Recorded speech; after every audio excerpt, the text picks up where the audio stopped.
one of the leading composers in the 19th century Romantic era, the founder of Impressionistic music, who is Claude Debussy.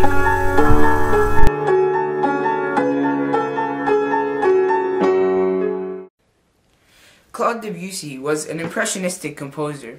In fact, he really was one of the founders of Impressionism, which is ironic because he really hated the term Impressionism. It was said that his compositions painted paintings. One of the most famous examples of this would be his composition La Mer. To understand Claude Debussy's music, we have to look at when and where it was composed. We know that Debussy was born in France. This means he may have had French influences. He composed his music during the Romantic era, and to understand the Romantic era and his music a little bit more, we will take a small tour of the Romantic era. We will start in 1812. This is before the official beginning of the Romantic era, but it's still a significant event. It was the War of 1812, which was essentially Great Britain versus the US, or the colonies. This marked the rising of a superpower in North America, and this may have influenced music at the time. In 1820, it was marked of the beginning of the Romantic era. There were transitional composers who included Beethoven with his Third Symphony and Berlioz, who truly got it going with his Symphonie Fantastique. These composers were now beginning to add much more emotion to their music, unlike the simple ideas of before. In 1829, Rossini writes William Tell, and the first railroad is built. This means transportation is developing, and in the coming decades, composers and the public have access to more works and different styles than ever before. In 1835, Samuel Morse nears the end of the development of Morse code. 1840 marks the end of the Industrial Revolution. It has revolutionized society. True change is happening to humanity. One thing is that now we have more time for entertainment, which means true change is happening to music. In 1862, composer Claude Debussy is born. In 1866, Strauss composes Blue Danube. In 1892, Tchaikovsky's Nutcracker premieres. These little songs give a little example of the type of music that was in the Romantic era. And in 1900s, the end of the Romantic era, the last true era. Claude Debussy, or more specifically, his music, affected the late Romantic era, and this music in turn affected society. The Industrial Revolution was in full swing. This meant that people really had free time on their hands. They began to live in cities where less physical work was taking place. Romantic music spoke to them, and they really influenced them. They created habits of doing things for leisure, such as listening and even creating music. Debussy's pieces go one step further and mix many different cultures and influences to begin and introduce and create music that incorporated these things and different mixes of other influences as well. And with communication becoming more easy, this was a very simple thing to do. Debussy added to and affected romantic music.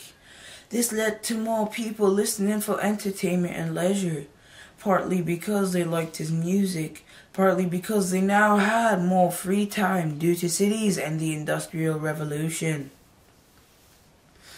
He also created the new idea of mixing influences from different cultures and composers, something which was not able to be done except for recent advancements in technology of transportation and communication. Because of the way that Debussy worked and what he composed and the style of music that he basically founded, he influenced a lot of composers. What is he known for? He's one of the first composers that really highlighted the Romantic era. He's known for his non-traditional scales and tonal structures. He's one of the founders of Impressionist music. He's most known for his works Clair de Lune, Moonlight and Südbergemasque, Prélude à l'après-midi d'un faune, the Opéra Pelléas, and La Mer. He is one of the most prominent French composers whose music helped emphasize the shift from classical music to romantic. He hated the term Impressionist music and all of the terms applied to it. He's also known for writing the name of a song at the end of a piece so as to not to give the listener any preconceived notions. Because Impressionist music focuses on painting the whole picture instead of just tonal ideas, in the Romantic era, where feelings and stories, tales and sagas, the style dominated the era and became popular. Some of the composers he has influenced include Paul Benoit, Ernest Fanelli, Herbert Hughes, Ottorino Raspini, and Carlo Salzando. Claude's father, Manuel, was extremely irresponsible with his finances and with his family.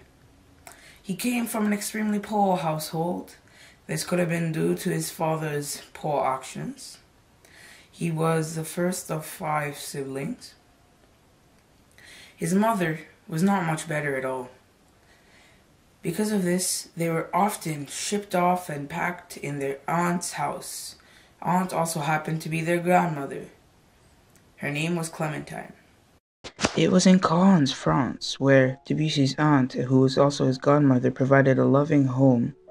It first attracted his attention to music, and even got him his first piano lesson.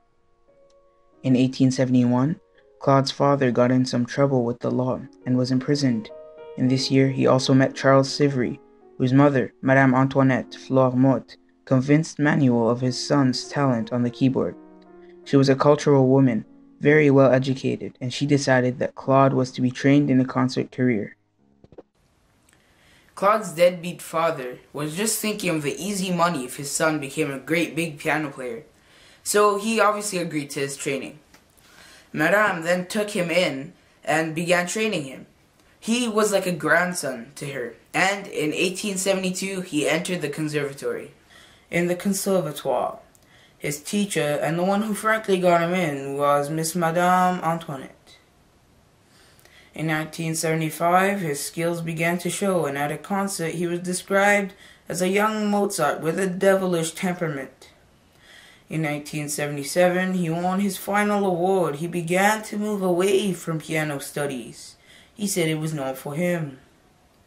He soon began to become attracted in theory, and in 1880 he began his studies with composition. He composed in a very unorthodox and unconventional manner, and his ideas were talked about. In 1884, he won the Prix de Rome with his katana L'Enfant Prodige, and he was sent to Rome for 2 years of in-depth study with composition. These were the hardest years of his life, the most uncreative, unfruitful, and most creatively challenging. But what followed was also the most fertile period of his life. And in 1889, he visited the Paris World Exposition, where he was soon convinced to move away from the influences of more popular composers such as Richard Wagner. He was influenced by more Eastern cultures, and this is how he began to make a name for himself as an impressionistic composer.